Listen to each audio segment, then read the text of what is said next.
Bapak, Ibu, dan Saudara sekalian, firman Tuhan akan kita renungkan dari Lukas 4 ayat 1 dan 2 demikian.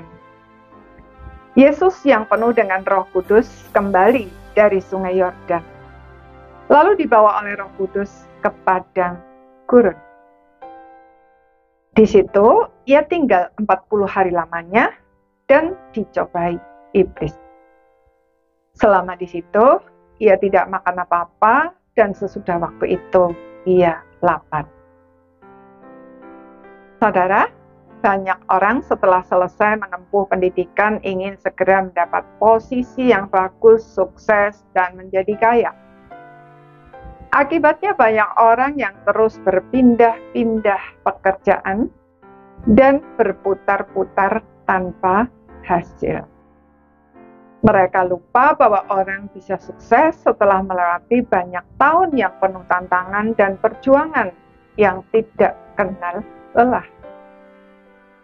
Bahkan Tuhan Yesus pun setelah dibaptis tidak langsung memulai karyanya, tetapi dibawa oleh Roh Kudus ke padang gurun, suatu tempat yang kering, tandus, penuh bahaya, bukan hanya untuk 1 atau 2 hari, melainkan 40 hari sendirian dan sama sekali tidak makan dan minum. Markus bahkan berkata bahwa ia tinggal di antara binatang-binatang liar.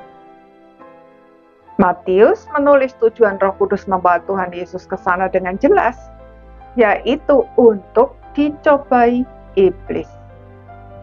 Jadi, bukan Tuhan Yesus pergi ke padang gurun lalu iblis melihat peluang dan mencobai dia. Melainkan semua itu terjadi karena Allah memang menghendaki demikian dan sudah merancangkannya sejak semula. Tujuannya antara lain untuk menegaskan bahwa dia benar-benar menjadi manusia dan mengalami semua pengalaman manusia. Bedanya, dia bukan orang berdosa dan tidak pernah berbuat dosa. Saudara, kalau Tuhan Yesus yang adalah Allah saja harus melewati semua itu, alangkah naifnya jika kita justru menghindarinya.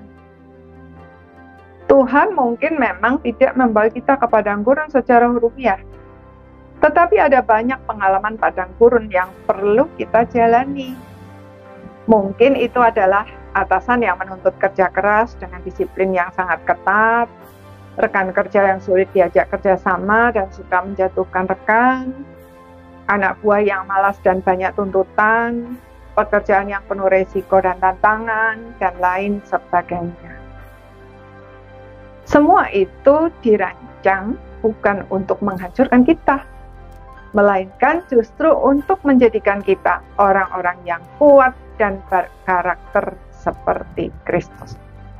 Dan yang jelas, Dia tidak pernah membiarkan kita menjalaninya sendirian.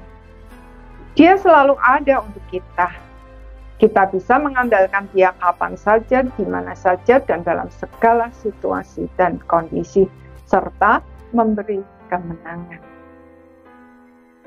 Saudara, apakah hari ini saudara ada di padang gurun dan sudah hampir menyerah? Mari kita alihkan fokus kita dari masalah kita kepada Tuhan.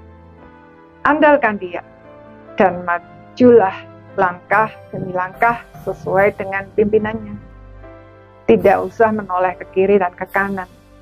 Taat saja, maka kita pasti menang.